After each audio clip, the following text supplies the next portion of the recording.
जैसा कि आप सब अवगत हैं कि इस समय वैश्विक महामारी कोरोना से बचने के क्रम में हम प्रधानमंत्री जी के द्वारा बताए गए रास्ते पर चलते हुए घरों में पूरी तरह से बंद हैं, लॉकडाउन का पालन कर रहे हैं, सोशल डिस्टेंसिंग के नियमों को फॉलो कर रहे हैं। उम्मीद है कि आप सभी अपने घरों में होंगे और इस वायरस से बचने के लिए जो विशेषज्ञों के द्वारा उपाय सुझाए गए हैं उनका आप पूरी तरह से पालन कर रहे होंगे। जैसे अपने हाथ को समय समय पर बार बार हैंड वॉश या साबुन से धो रहे होंगे, मास्क का प्रयोग कर रहे होंगे, बिना वजह घरों के बाहर नहीं जा रहे होंगे। इसी क्रम में आपकी पढ़ाई बाधित न हो, इसलिए शासन द्वारा वर्चुअल क्लासेस चलाने की व्यवस्था की गई। आप सभी घरों में रहते हुए अपने विभिन्न विषयों के पाठ्यक्रम पूरी तरह से कवर कर लें। आज हम लोग अंग्रेजी के ग्रामर पोर्शन की शुरुआत करेंगे वर्चुअल क्लास के माध्यम से। सबसे पहला जो हमारा यूनिट है ग्रामर का वह है parts of sentence. Sentence means वाक्य, पार्ट्स मतलब भाग, यानी हमको क्या पढ़ना है, वाक्य के विभिन्न भाग, क्या क्या भाग हैं वाक्य में, वाक्य कैसे मिलकर बनता है, हम उनको आज जानेंगे। सबसे पहले आप जानिए कि जब आप ए से लेकर जेड तक पढ़ते हैं तो उसमें कुल 26 लेटर्स होते हैं। यानी ए क्या है, लेटर है, बी क्या है, लेटर है, सी क्या है, लेटर है। यानी ए, बी, सी, डी ये सब क्या है, लेटर्स हैं। इन लेटर्स को दो भाग में बांटा गया, पहला वावेल, दूसरा कॉन्सोनेंट। वावेल 5 प्रकार के होते हैं, कुल 5 वावेल होते हैं, जिनमें ए, ई, आई, ओ और यू, यानी ए, ई, आई, ओ, यू वावेल है, जिन्हें हिंदी में हम स्वर कहते हैं। दूसरा होता है कॉन्सोनेंट, जिसे हिंदी में हम क्या कहते हैं, व्यंजन, व्यंजन कहते हैं हिंदी में। ये 26 में से 5 निकल जाएंगे तो बाकी कितने बचेंगे, 21। ये क्या है हमारे, ये व्यंजन है। अब इन लेटर्स के बाद, इन लेटर्स के मिलने से जो सार्थक रचना बनती है उन्हें हम कहते हैं वर्ड्स। जैसे मान लीजिए एक लेटर है ए, दूसरा है टी, तीसरा है सी। ए टी सी का कोई अर्थ नहीं निकल रहा है, लेकिन अगर इसको हम सिस्टम से लगा दें सी ए टी तो क्या हो जाएगा, कैट, तो इसका अर्थ निकल जाएगा। मीन्स लेटर्स को मिलाने से जो अर्थपूर्ण रचना तैयार होती है, जो भाव निकलता है, वो वर्ड कहलाता है, शब्द कहते हैं इसको। ठीक है। इसके बाद है सेंटेंस यानी वाक्य। वाक्य कैसे बनता है, विभिन्न वर्ड्स के संयोजन से, विभिन्न वर्ड्स के संयोजन से जो भाव निकलता है उसे हम सेंटेंस कहते हैं, वाक्य कहते हैं। जैसे ई ए टी को हमने जोड़ दिया तो क्या बन गया, ईट। ठीक है। फिर S L double E P को हमने जोड़ दिया तो स्लीप। ये हमारे वर्ड्स बने। अब इन्हीं वर्ड्स को हम अगर जोड़ दें तो जो रचना बनेगी वो हमारा सेंटेंस कहलाएगा। जैसे एक सेंटेंस है राम इज स्लीपिंग, तो हमने आर ए एम को जोड़ा तो राम बन गया, किसी व्यक्ति का नाम राम हो गया। आई एस को जोड़ा तो इज बन गया, यानी आई लेटर और एस लेटर से इज बन गया। वैसे ही हमने स्लीपिंग तैयार किया।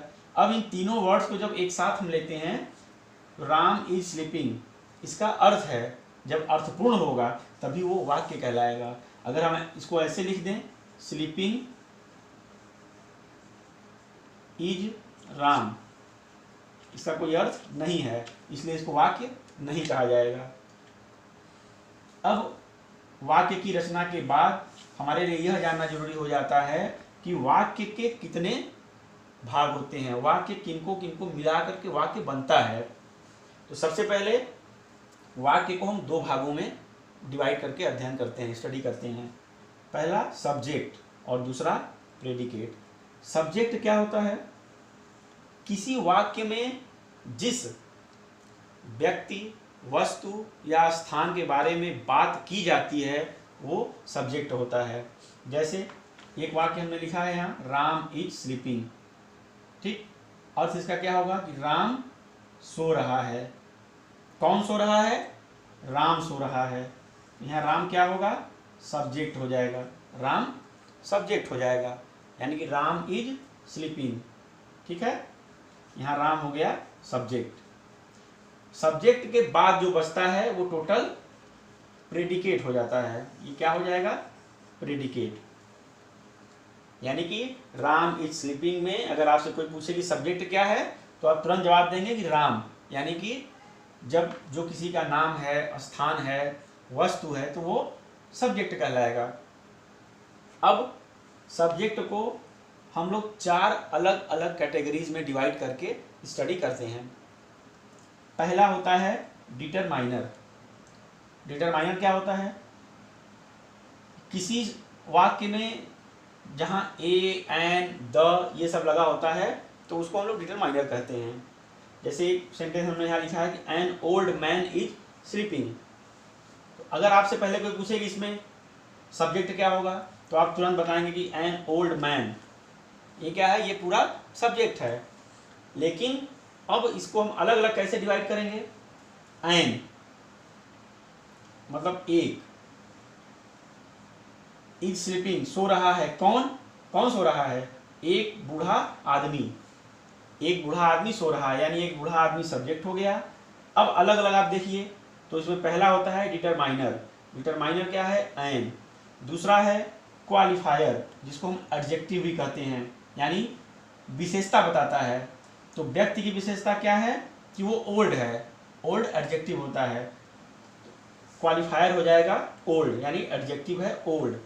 इसके बाद है हेड वर्ड। हेड वर्ड को हम नाउन भी कहते हैं। नाउन आप जानते होंगे कि नाउन क्या है?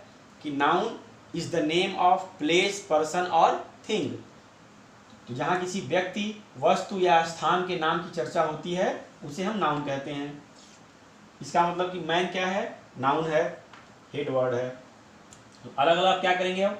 एन डिटरमाइनर हो गया, ओल्ड क्वालिफायर हो गया, मैन हेड वर्ड हो गया। ठीक, अब इसका चौथा भाग है एडजेक्टिवल फ्रेज।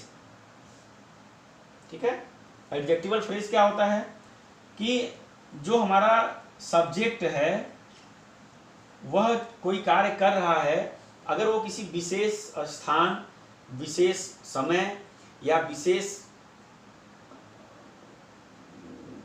टाइम पर कर रहा है। जैसे एक वाक्य में लिखा है an old man in the room is sleeping. अब इसका अर्थ क्या होगा? एक बूढ़ा आदमी कमरे में सो रहा है। कमरे में सो रहा है एक बूढ़ा आदमी। तो एक बूढ़ा आदमी आपका हो गया, एन हो गया डिटरमाइनर, ओल्ड हो गया एडजेक्टिव, क्वालिफायर, मैन हो गया नाउन। अब एन ओल्ड मैन कहाँ पर है? वो इन द रूम, यानी कमरे में है। तो ये in the room adjectival phrase हो जाएगा, एडजेक्टिवल फ्रेज। ठीक है, और इज स्लीपिंग तो ऑलरेडी पहले से ही प्रेडिकेट है।